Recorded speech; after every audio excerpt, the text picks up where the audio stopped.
Hello everyone, welcome to ईसल 24 classes. Java के इस लर्निंग सीरीज के अंदर आज के जो हमारी टॉपिक है enum in a switch case.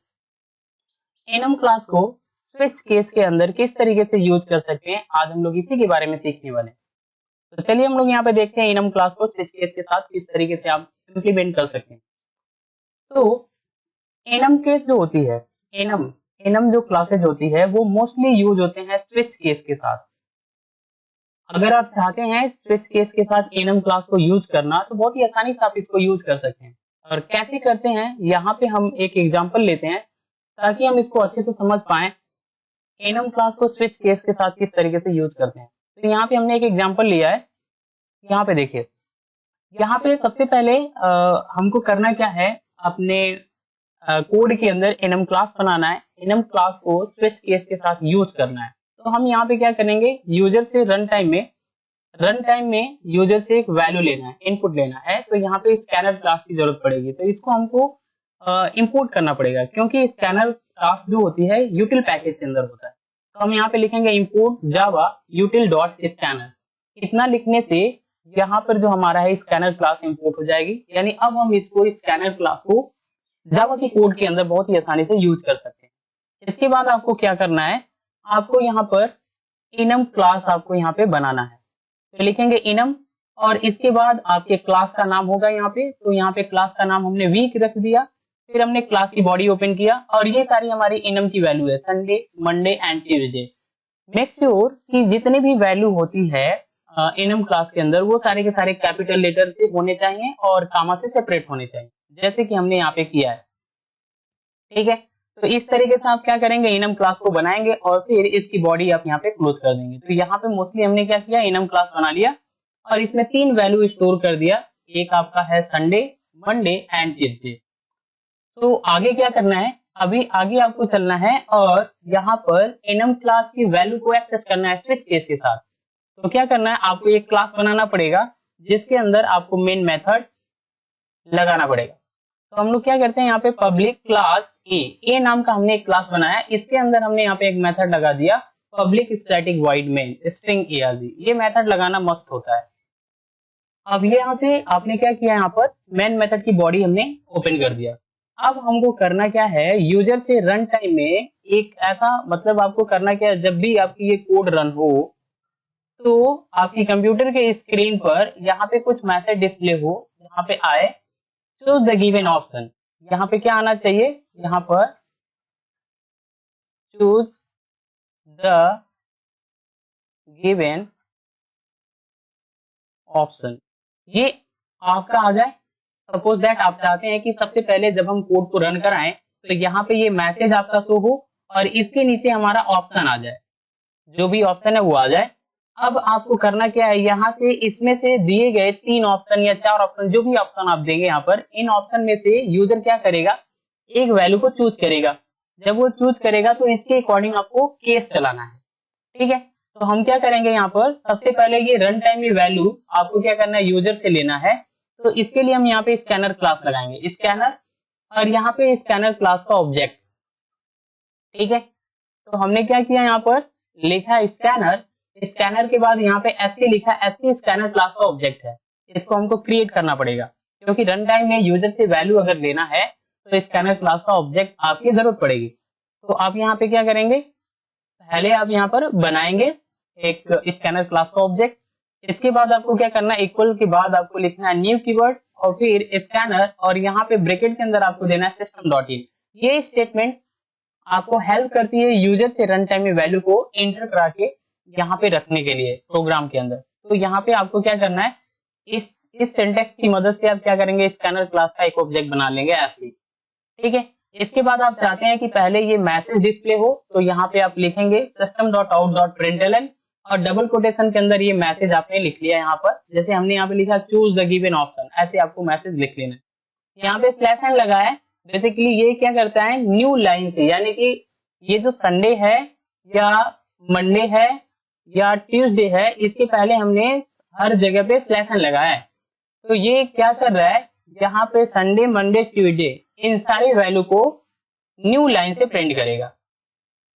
Clear, तो यहाँ पे हमने कर लिया।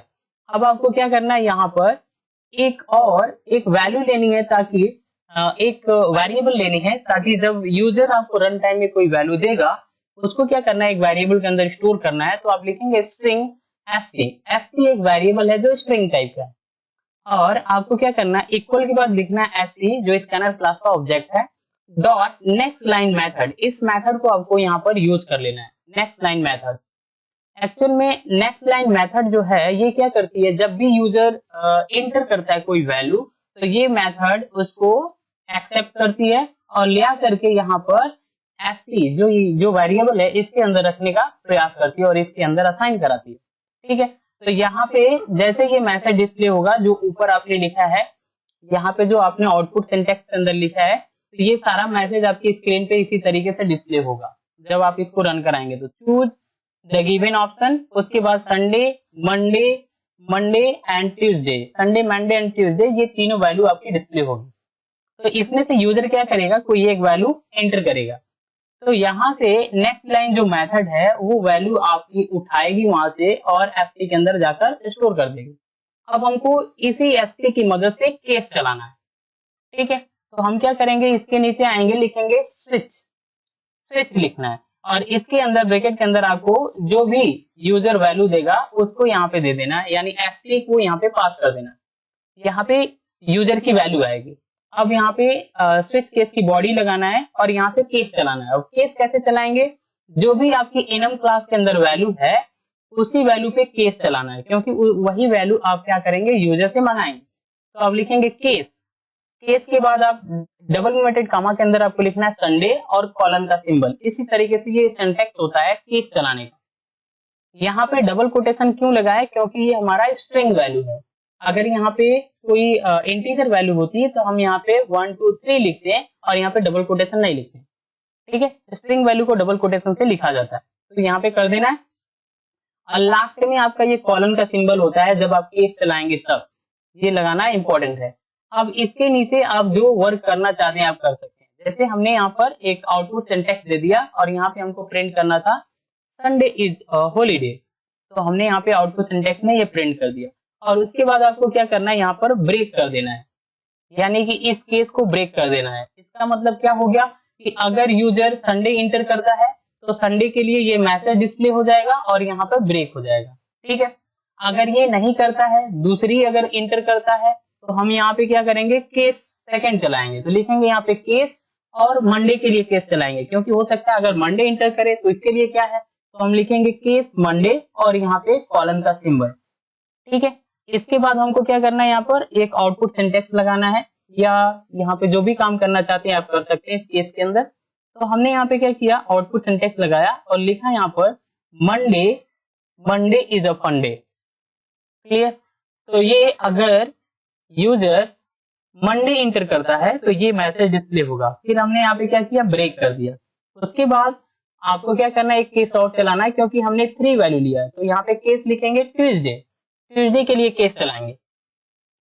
अब यहाँ पर देखिए इस केस के अंदर हमने क्या लिखा है आउटपुट सिंटैक्स के अंदर Tuesday is a working day. ठीक है, Tuesday is a working day. अगर यूजर ट्यूसडे इंटर करता है तो ये मैसेज डिस्प्ले हो जाएगा और फिर यहाँ पे ब्रेक हो जाएगा। ठीक है, तो इस तरीके से हमने enum क्लास के अंदर 3 वैल्यू लिया है और इन तीनों वैल्यू की मदद से हम इस तरीके से स्विच केस को चला सकते हैं।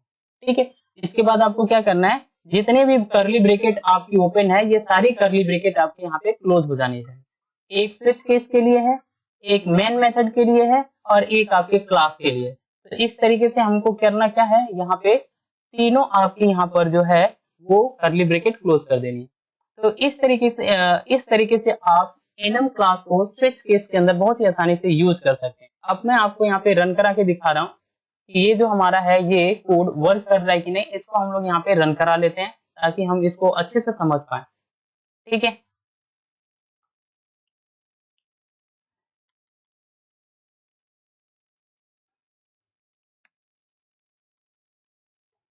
जावा की कोड को आप नोटपैड के अंदर टाइप करके उसको रन करा सकते हैं। तो हम यहाँ पे नोटपैड ओपन करते हैं और यहाँ पर नोटपैड के अंदर कोड को टाइप कर दें। ये हमारी कोड है।